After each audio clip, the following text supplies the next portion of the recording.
Assalamualaikum warahmatullahi wabarakatuh. Bismillah, alhamdulillah, salatu wassalamu ala rasulillah Muhammad ibn Abdillah wa la hawla wa la quwwata illa billah.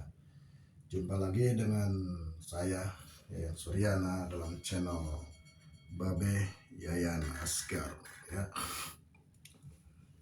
Alhamdulillah saya bisa mengudara lagi setelah kemarin saya berangkat ziarah dulu ke Tanah Suci Makkah dan ziarah ke makam Rasulullah SAW. Ya, sini ada sebuah pertanyaan yang disampaikan kepada saya, Ustadz, bagaimana hukumnya beternak tuyul katanya ya. Ada-ada aja ya. Orang mah ternak kambing, bebek, ya ternak tuyul.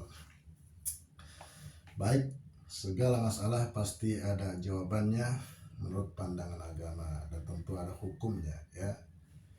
Oleh karena itu dikatakan oleh ulama dalam kitab Al-Fiqhu ala Madzahibil Arba' ya, bahwa pertama tuyul ini adalah dia makhluk Allah dari golongan jin ya. Wa ma khalaqtul jinna wal insa illa liya'budun. Allah tidak menciptakan ya jin dan manusia kecuali untuk beribadah. Dan jin ini adalah tuyul ini adalah aplikasi daripada jin ya.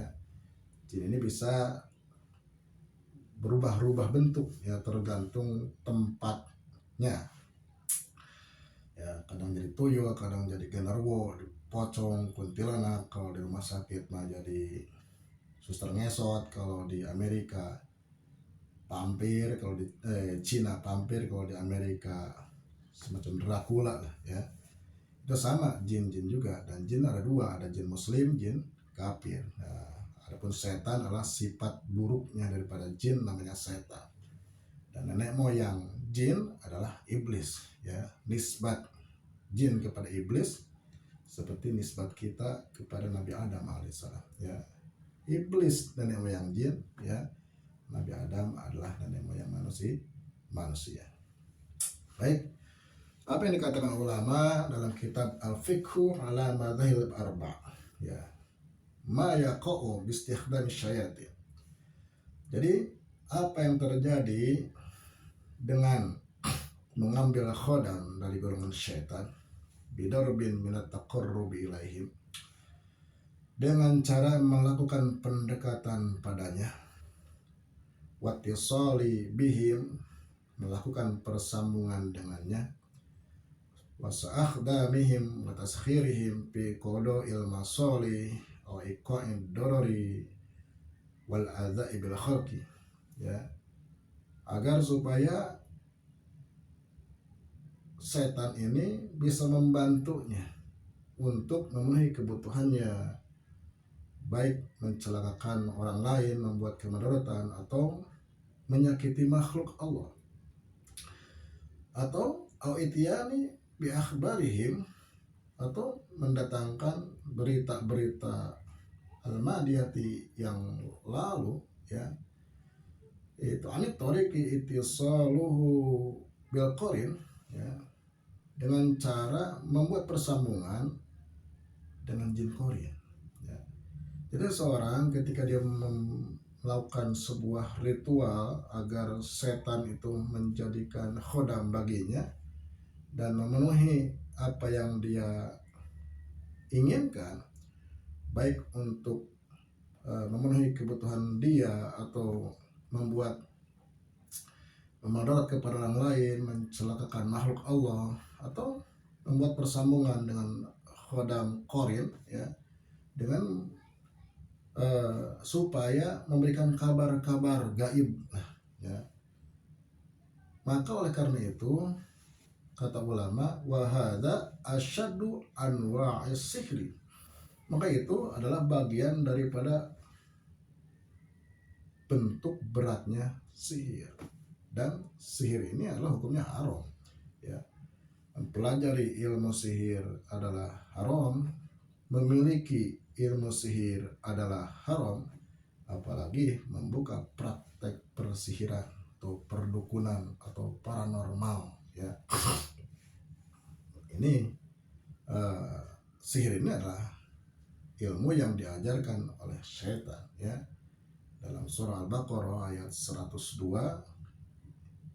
walakinna syayatina kafaru yu'allimuna an-nasas sihra. Dan setan-setan kufurnya dengan memberikan pelajaran, mengajarkan manusia, mengajarkan ilmu sihir, ya. Bahkan ketika kita ada keinginan, ya, datang kepada dukun, ya, ini kita telah kufur, ya, dengan apa yang diturunkan Allah kepada Nabi Muhammad SAW. Nabi SAW pernah berkata, man ata kahinan wa musaddiqan bima yaqul itu faqad kafara bima anzala ala Muhammadin. Ya, kata Nabi, barang siapa yang datang ke dukun, ya, dan membenarkan apa yang dikatakan dukun, maka sesungguhnya dia telah kufur dengan apa-apa yang diturunkan Allah kepada Nabi Muhammad SAW, yaitu Al-Quran, ya.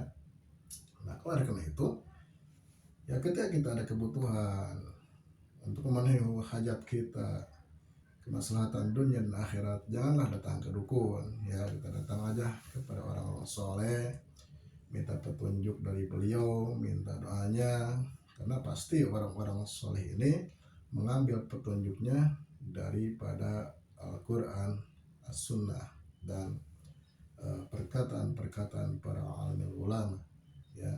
Janganlah kita datang ke dukun paranormal untuk apa?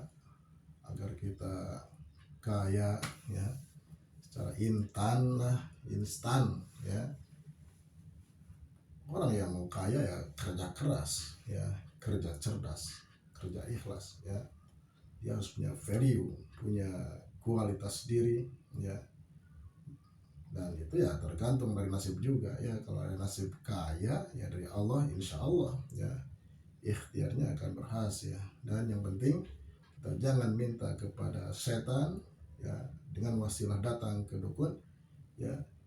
Itu ista'inu bis sabri was shalah, ya. Mintalah tolong kepada Allah Subhanahu wa taala, pertama dengan sabar, ya, kedua dengan sholat. Artinya kita membuat hubungan, persambungan antara kita dengan Allah melalui sholat, dan mintalah, ya, kepada Allah apa-apa yang kita inginkan di dalam sholat atau setelah sholat, ya, maka itu sudah cukup bagi kita umat Nabi Muhammad SAW. Mungkin itu saja penanya yang dapat saya jawab, yang mudah-mudahan bisa sedikit mencerahkan lah, ya. Apabila ada pendapat lain, silahkan bertanya kepada yang lebih alim, ya, teman-teman saya dan siapapun, ya. Mudah-mudahan apa yang telah saya sampaikan ada manfaatnya. Wallahul muwaffiq ila aqwamit thoriq. Assalamualaikum warahmatullahi wabarakatuh.